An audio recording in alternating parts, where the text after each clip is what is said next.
携帯保険付帯のクレジットカードを私が本当にめっちゃ好きな航空会社はです。旅先で泣いたことありますか？あります。どうも皆様こんばんは。たまみお散歩チャンネルのたまみです。いつもご視聴ありがとうございます。秋らしくなってきましたねっていう言葉を言いたかったとこなんですけど、全然秋らしくなりませんね。日本にこの間帰ってたんですけど、日本も全然暑い暑い。そして私が今どこにいるかっていうのは後々お話しすることになるんですけど、とにかく私は一旦長袖を着て秋感を感じれればなと思っているところです。ちょっとオーバーサイズなんですけど、お父さんのジャケットって聞かれました。で今日はですね、まず1つ目に皆様への感謝、2つ目に私からのニュース、そして3つ目にちょっとやってみたかった Q&A、 そして4つ目に3年目の活動についてという4本立てでお送りしたいと思います。お付き合いいただけると嬉しいです。まず私のこのたまみお散歩チャンネル、なんと2周年を迎えました。ありがとうございます。私この2周年を記念しまして髪の毛をバッサリ切りました。ちょっと若々しくなったかしら。40センチ切りました。大好きな知り合いのお姉さんがですね、ドネーションしたよっていうのを教えてくれて、1年前で私も長かったので、じゃあ私もちょっとどっかのタイミングで切ってドネーションしたいと思ってたんですけど、すっきりしまして大丈夫かな、心を入れ替えました。別に失恋をしたとか何かあったというわけではなく、本当に気持ちを切り替えようとスイッチを入れようと思って、私いつも髪を切るとスイッチが入るので、いいタイミングだったんだろうなと思います。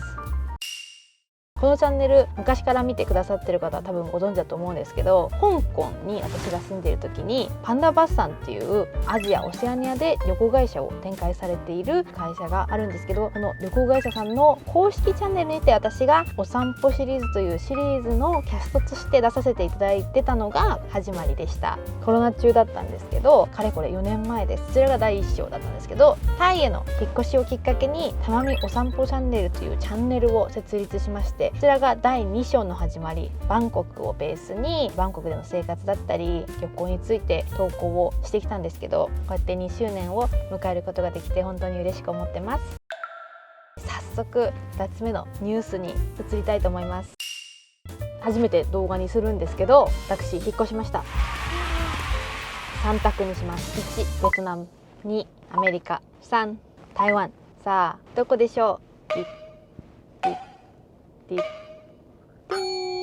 私今台湾におります。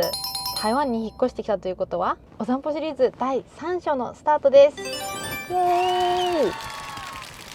これから私はこのお散歩シリーズ台湾を拠点に更新していきたいと思っております。チーム一同また頑張っていきますので、ご支援のほどよろしくお願いいたします。そして台湾といえば人気の観光地なので、美味しいものも多いですし、日本からも近いので多分お越しになる方も多いと思うので、また役立ち情報だったり暮らしの情報なんかを更新していけたらなと思っております。でタイもまだまだ更新できていないビデオだったりとか地方のビデオだったりとかがあるので、そちらの方もまた随時上がっていきますので、それ以外にもまた私が旅行に行った時の動画だったりとか、そういうのもまだまだ上がってくるので、混ざり混ざりにはなると思うんですけど、またこのたまみお散歩シリーズ第3章台湾編楽しみにしていただけますと嬉しいです。私は台湾旅行で来たことはあったんですけど、住むのは初めてで、自分が台湾に引っ越してくるとは思いもよらずなんですけど、香港も近くなったしタイもそんなに遠くないですし、日本も近いのでまた楽しみにしてます。新しい生活。こちら私からの2つ目のニュースでした。台湾なんですけど、住んで数ヶ月経ちますが、台湾での暮らしは日本での暮らしと香港での暮らしと足して2で割ったような感覚です。ちょっと日本に近い部分もあるし、やっぱ香港と似てたり、中華圏上海の時と似てたり、でもねタイと似てるんですよ。物価とかは計算式も ×4×5 だな。今はタイバーツ1バーツ5円で計算するのと同じ感じで、1台湾ドルを5円で計算しているので、なんかその辺は変わらないし、屋台で食べるご飯とかはタイと似てるなっていう感覚もありますし、またおいおいそういった情報も共有できたらいいなと思います。次は Q&A です。イエーイ。質問はよく友達だったり家族だけではなくて DM とかでいただいたことも含めて何個かピックアップしてきました。もしよかったらお付き合いいただけますと嬉しいです。まず旅の必需品3つ、携帯はもちろん、このご時世携帯いるよねというので携帯なんですけど、あとはね保険付帯のクレジットカード絶対に持っていきます。そして楽しむ気持ち、新しいものを見てウキウキする気持ちをいつも持っていくようにしてます。特に行ったことない国に行くときにはウキウキした気持ちをね高めていくようにしてます。はい、3つ、携帯、保険付帯のクレジットカード、ウキウキした気持ち。これでいいのかな。そうだよ、ここがポイントよ。保険がついているクレジットカードね。ついているっつっても海外旅行保険って利用付帯と自動付帯っていうのがあって、このカードを持ってるだけで使えるものと、カードを使って航空券とか何かその旅行に行くチケットを買ってないとダメっていう2つ違いがあるので、そちらについてもまた解説したいと思います。旅行中に必ず食べるものは現地のものを食べるのはもちろんなんですけど、現地のその行ったシーズンの旬のものを食べるようにしてます。例えば白アスパラガスが有名なところに行ったら、ドイツとかでね白アスパラガスのシーズンって言ったら白アスパラガスを食べるとか、例えばここは今牡蠣が美味しいよっていうところだったら牡蠣を食べるとか、今キャベツが美味しいんだよっていう時はキャベツを食べるとか、すごいそういうのを調べて、前韓国の動画でも出したことがあったんですけど、5月の韓国だったらコンドゥレパっていう山菜ご飯みたいなねのを食べるとか、そういうところを意識してます。やっぱ旬のものはその現地で食べるとやっぱり美味しいし、その現地特産のものでもあるので、旬のものを体に入れるようにしてます。あとはマジで野菜を食べます。本当に野菜を食べなくていい時代は終わったというか、野菜を食べますね。なんか一食は野菜にしたり、スーパーで野菜買って野菜食べたりしてます。私の旅の中で意識をして食べているものはこんな感じです。あともともと私はコーヒーがすごい好きだったのとお酒が好きだったので、旅行先で有名なお酒だったりとかは絶対飲んでたし、コーヒーも現地ならではのコーヒー屋さんというかカフェの雰囲気とか好きなところに行って美味しいコーヒーを飲むっていう時間を作ってたんですけど、ちょっと最近はそれがまた変わりつつあります。それはまた次回おいおい話します。これよく聞かれる質問ですね。どんな SIM カードを使ってますか？これは友達にも聞かれたことあるし、家族とかにもどうするっていう話にもなるし、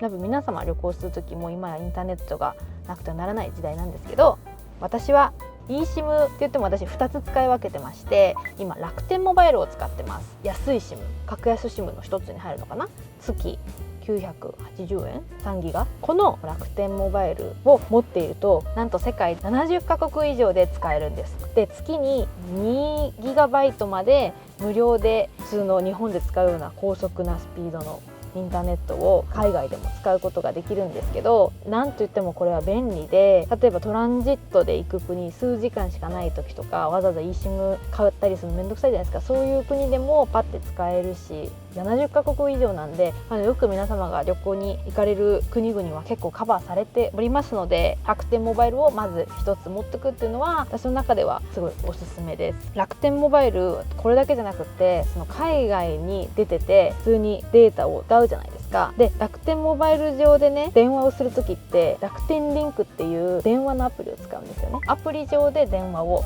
かけます。日本国内でもこの楽天リンクを使って電話をかけるんですけど、これ無料なんです。でも何がいいかって、海外にいて日本に楽天リンクを使って電話をすると、なんと無料でパッケージプランのまま追加料金なしで電話ができるので、私はここがすごい気に入ってるポイントの一つでもあります。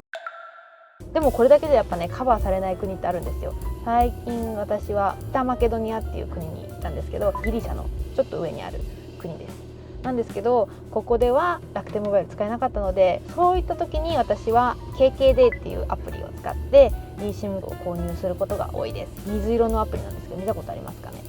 これ eSIM だけじゃなくて電車のチケットだったりとかテーマパークのチケットとかミュージアムの入場券とかいろんな旅行先でのチケットだったり購入できるんですけど、私はよくこの KKday を使って eSIM 購入してます。こっちの方が正直楽天モバイルよりは安いんです。例えば絶対私はこの国に3日間いて、この3日間のうちに観光するためにめちゃめちゃ検索するだろうなっていう国に行く場合、イギリスに行った時とか絶対に観光する時に1日1ギガぐらい使うだろうなっていう時には楽天モバイルのギガじゃなくって eSIM を KKday で買って使ったりしてます。だから私はこの2つの使い分けがいいかなと思います。でも KKday とかで eSIM 買っても基本的に電話番号はついてこないので、その楽天モバイルで例えば OTP とかね、携帯の SMS とかに届くメッセージとかが必要な場合もあるので、楽天モバイルも持ちつつ KKday も使うみたいな使い分けをしてます。どっちにせよ eSIM なので携帯のこの SIM カードに入れ替えとかないのはすごいおすすめなポイントです。長くなりましたけど、よかったら概要欄見てみてください。次の質問、マイルの貯め方とおすすめの航空会社はということで、私はですね個人的に JAL も ANA もマイル貯めてはいるんですけど、私が今どっちかというとできるだけ貯めようとしているのは JAL で、ワンワールドだったら JAL に貯めて、スターアライアンスは ANA で貯めるようにはしてます。そしてスカイチームってもう一個大きいアライアンスがあるんですけど、スカイチームは私はチャイナエアラインで貯めてます。なんですけど、例えばエヴァのアカウントで貯めた方が換算率がいいところだったりするとエヴァも使うし、キャセイとかのアジアンマイルズがいいっていうところだったらここも使うんですけど、これはまたねちょっと本当に難しいところなので、もうちょっとまとめて分かりやすくお話できればなとは思いますけど、基本的には JAL と ANAでも LCC も乗るので、 LCC はポイントを貯まればいいかなぐらいで、あんまりこだわってどこどこのポイントを貯めてるっていうことはないです。おすすめの航空会社、私が本当にめっちゃ好きな航空会社はターキッシュエアラインです。何度か利用させていただいてるんですけど、朝ごはんが美味しい、三大ご飯が美味しい国とも言われてるトルコなんですけど、そこのターキッシュエアラインの機内食結構美味しくて私はすごい好きです。ぜひ一回乗ってみていただきたいのと、乗り継ぎも結構トルコっていいんですよね。トルコってアジアとヨーロッパの間にあるじゃないですか。だから一旦トルコまで飛んで、トルコからまたヨーロッパとかね飛びやすいので、中東とトルコら辺ってちょうどいい場所だと思うので、私は、ターキッシュエアライン好きです。人生初めて行った国はどこですか？韓国です。なんせ九州から韓国は近かったので、東京に行くよりも韓国の方が近いんじゃないかぐらい近いのですね。旅先で泣いたことありますか？あります。卒業旅行の時にヨーロッパ3カ国を回る旅をしてて、フランス、スペイン、イタリアだったかななんですけど、その1カ所目のフランスにて携帯の方をなくしました。夜にご飯食べながら友達とお酒を飲んで、ベルサイユからパリに帰る電車に乗ってて、寝ててはって起きた時にここだって言って駆け下りたんですね、電車を。そしたら携帯を落としてきちゃったみたいで、私はってめっちゃ泣いてて、すごい泣いてて、友達も困ったでしょう。謝りたい、すいませんでした。で携帯なくしちゃって、見つかるわけないってみんなに諦めた方がいいよみたいな感じで、みんな諦めた方がいいよハグをくれたんですね、駅員さんとかが優しく。まだ1カ国目なのにと思ってたけど、テンション上げていかないとということで開き直るしかないなと思い、その日のうちはねすごい頑張って iPhone を探すとかでメッセージを送って、誰か見つけたら私のここにメールくださいみたいな感じでホテルに戻ってやってたんですけど、なんと旅行の後半戦に差し掛かったぐらいで、その時はもう仕方ないということで持ってたカメラとかを使ってね写真を撮ってたんですけど、なんと携帯の方を見つけてくださった優しいフランス人のお姉様がおりまして、連絡をくださったんですよ、メールにて。なんですけど、今からフランスからその旅行先スペインにいた時に連絡もらって、次イタリアに行くというところだったので、でも多分イタリアに送っても届くか分かんないしっていうのがあって、なんと日本に私が帰国した後に携帯をわざわざ送ってくださいました。見つかったんです。そして携帯が無事に手元に戻ってきました。こちらからもありがとうございますというので、日本のもねお菓子とかをね送ったんですけど、それから連絡が続いておりまして、たまに連絡をしていて、なんと私が社会人になって仕事を始めて、仕事でパリに行った時に、なんとそのお姉さんとお茶をして会うことができたんですよ。なんで世界って大きいけどちっちゃいというか、こうやって携帯を拾ってくれた方と会えるっていうのがすごい嬉しいなと思ったのを今も覚えてます。メクシボック、これが私の旅先で泣いた経験でした。旅行中に必ず買うものははい、私のですねお土産シリーズ、皆様にご好評で見ていただけるのがすごい嬉しくて、チーム一同またこれからも、クオリティの高いお土産シリーズ出していきたいなっていうお話をしてるところなんですけど、私ですねお土産自分で工芸品とか昔はね買ってたんですけど、もう今荷物もちょっと少なくいくので、友達と家族のお土産は買うかな。であとね、私コーヒーが好きなのでコーヒー豆とかは買って帰るようにしてます。あとはお茶も好きなのでお茶も買って帰ります。例えばスリランカ行ったりイギリス行ったりとか、中国もそうだし台湾もそうだし、お茶とかはすごい買いますね。あとはコーヒービーンズだったらベトナムだったり、この間フィリピンでも買ったかな。フィリピンにもねフィリピンっぽいバラコっていうコーヒービーンズがありまして、またその時の動画も上げたいと思ってるんですけど、実は結構いろんな国でコーヒー豆っていうのはありまして、タイでもコーヒー豆は美味しいですし買ってたんですけど、最近はお茶もよく買います。最近はちょっとコーヒーを控えてるのでお茶を買うことの方が増えたかな。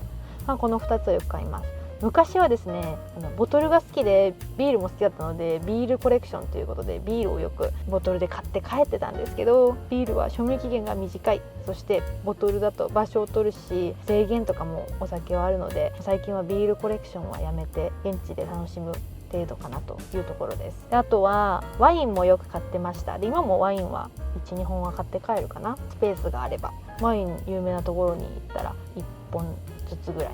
買って帰るようにしてます。後で楽しめるように。次、予定決めますかっていう質問がよくあるんですけど、友達だったりとか家族とか人数がいたり移動とかで困るだろうなっていう時とかは調べたり予約をしたりしようとはするんですけど、一人旅行だったらその時の気分で決めたりします。その次の日の予約とか前日にしちゃったりするな。もちろん予定をした方がこの同じ日にできたじゃんみたいなパターンの日はもちろんあるかもしれないんですけど、それはそれで旅行の醍醐味だと思います。予定というよりはどっちかというと、私はマークしといて、あれもしたいこれもしたい、じゃあこの日にこれが近いからこれとこれとこれしようみたいな感じの予定の立て方をします。飛行機は窓側ですか通路側ですか。私は本当に一生懸命エコノミーとかで寝ますっていう時はエコノミーの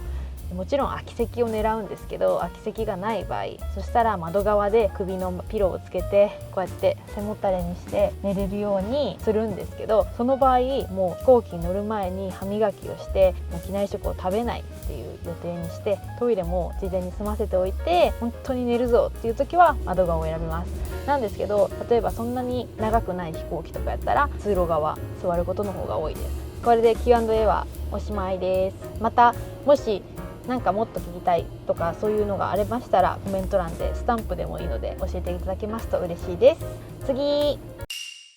3年目に突入するこのお散歩シリーズなんですけど、第3章も台湾編始まるということで、何か新しいことできないかなということになりまして、なんと今回ノートを開設することになりました。はい、ノートで何を投稿するのっていうことなんですけど、いろんなことを載せていきたいと思ってます。海外での生活のことだったりとか、海外旅行について動画にできていないものとかを文字や写真で残す、皆様にお伝えできればなと思っている部分もあるんですけど、ノートを使って皆様ともう少し、コミュニケーションをとって、皆様からの声を聞けたら嬉しいなと思っているところです。なのでぜひよかったらこのノートの方も皆様覗いてみてください。これが最後のお知らせでした。